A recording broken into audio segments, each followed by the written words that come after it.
ہم نے خود ہی کہہ دیا کہ اسرائیل کی جو جارحیت ہے یا اگریشن ہے یا جس طرح وہ بین الاقوامی قوانین کی خلاف ورزی کر کے جس طرح اس نے غزہ میں کیا، جس طرح اس نے ایران پہ چڑھائی کر دی ہے، تو ظاہر سے اثرات کوئی اچھے تو نہیں ہوں گے۔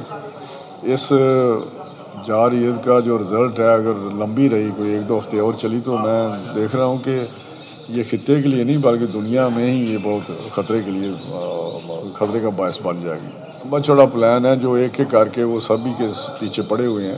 میں سمجھتا ہوں اس وقت اتحاد کی ضرورت ہے مسلمانوں میں، اور متحد ہو کر اس فتنے کا ہمیں مقابلہ کرنا چاہیے۔ لیکن بڑی واضح چیز ہے کہ چائنا نے بھی کہا ہے کہ اگر امریکہ اس میں ملوث ہوا یا اس نے کوئی اسلحہ بھی سپلائی کیا تو یہ اچھا نہیں ہوگا۔ اس میری اپنا خیال ہے کہ وہ اس حد تک نہیں ملوث ہوگا جس حد تک وہ آپ دوسری جو تیسری جنگ عظیم ہے یا جو آپ ورلڈ وار کی بات کر رہے ہو اس کا خطرہ ہو، امریکہ کو زیادہ نقصان ہوگا اگر اس میں وہ ملوث ہوا۔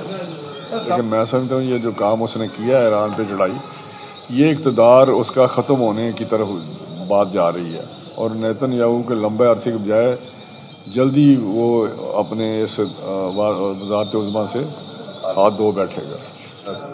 ایک اللہ کا نظام ہے، اس میں پکڑ ان کی آئی ہوئی ہے۔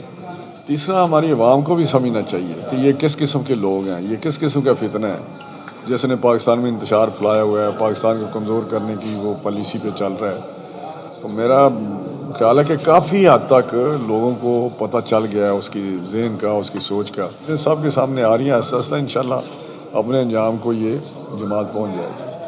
کا راز تھا وہ بھی کام نکلا ہے، وہ ہیٹ کی وجہ سے، کلائمیٹ چینج کی وجہ سے۔ جیسے چینی کوئی آلموسٹ کوئی پچھلے سال سے کوئی 10 لاکھ ٹن یا 1 ملین کم ہوئی ہے۔ جب شارٹیج ہوگی تو پھر قیمتیں بڑھیں گی۔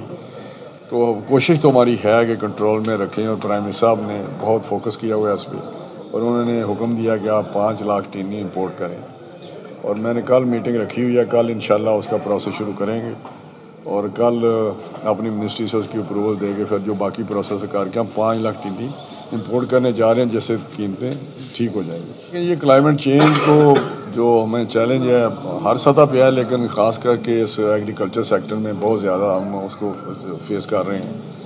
اور جیسے ہماری پروڈکشن جو ہے ایگریکلچر وہ کم ہوئی ہے، پچھلے سال 6% کی گروتھ تھی، اس سال 0.56 ہوئی ہے، کم ہو گئی ہے۔ تو اس سال ہماری کوشش ہے کہ ایک اچھا بیج دیں، جو سرٹیفائڈ بیج ہے وہ کسانوں کو دیں۔ ہمارے ان پٹس جو ہیں ان کی قیمتیں ہم نے نہیں بڑھنے دی۔ فرٹیلائزر ہے، پرائم منسٹر صاحب نے خصوصی دلچسپی لے کے آئی ایم ایف کا مطالبہ تھا کہ اس کو ہم ٹیکس لگانا ہے، وہ نہیں لگنے دیا۔ اس طرح باقی مشینری بھی سستی کر رہے ہیں۔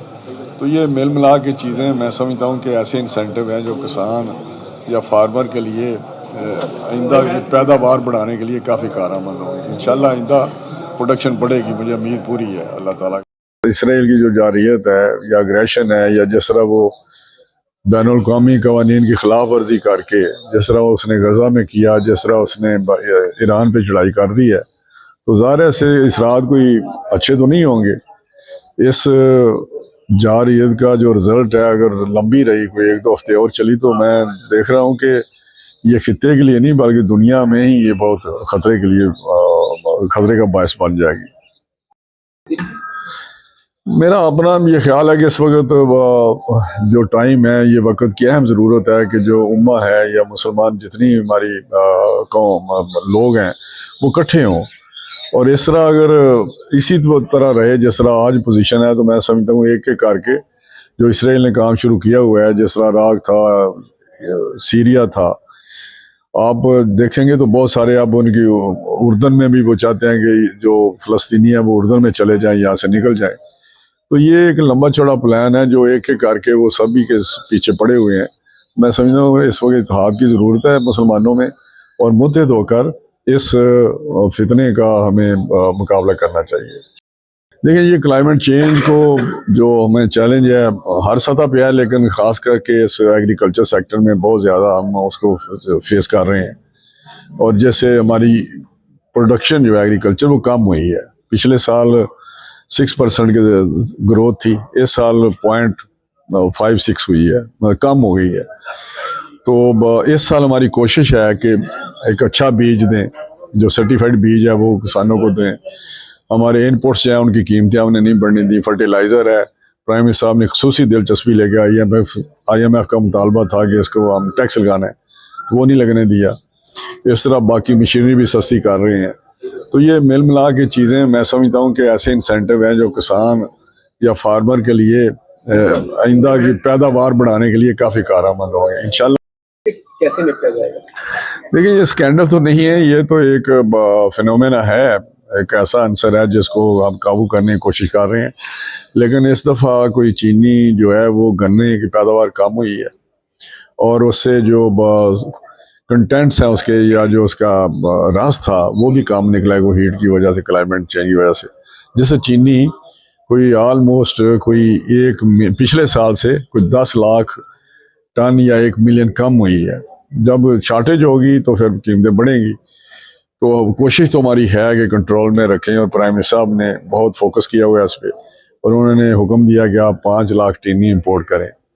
اور میں نے کل میٹنگ رکھی ہوئی ہے، کل انشاءاللہ اس کا پروسیس شروع کریں گے، اور کل اپنی منسٹری سے اس کی اپروول دے کے پھر جو باقی پروسیس کر کے ہم 5 لاکھ چینی امپورٹ کرنے جا رہے ہیں، جس سے قیمتیں ٹھیک ہو جائیں گی.